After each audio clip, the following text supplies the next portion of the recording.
Kesadaran masyarakat dalam menerapkan protokol kesehatan semakin baik. Kondisi tersebut membuat pelaksanaan pilkada serentak bulan Desember nanti diyakini berjalan lancar.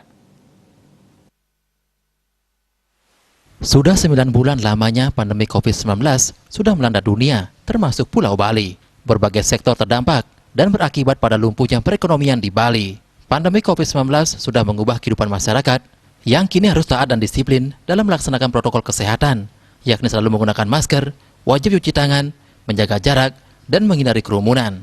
Semakin hari kesadaran masyarakat untuk taat prokes juga sudah semakin baik. Terlebih hadirnya regulasi dari pemerintah Provinsi Bali agar masyarakat taat prokes. Hal ini dinilai sangat positif, mengingat pada bulan Desember nanti akan ada perhelatan pilkada serentak. Menurut akademisi Iputusa Kebawulandre, terjadi kekhawatiran munculnya klaster baru dalam penyebaran COVID-19 nanti.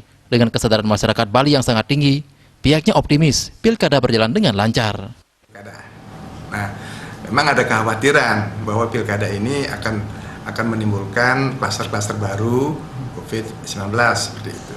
Tetapi dengan kondisi yang ada saat ini, di mana kesadaran masyarakat Bali sudah sangat tinggi ya terhadap COVID-19, sadar memakai masker, sadar jaga jarak, sadar cuci tangan, sadar juga meningkatkan imunitas dirinya gitu.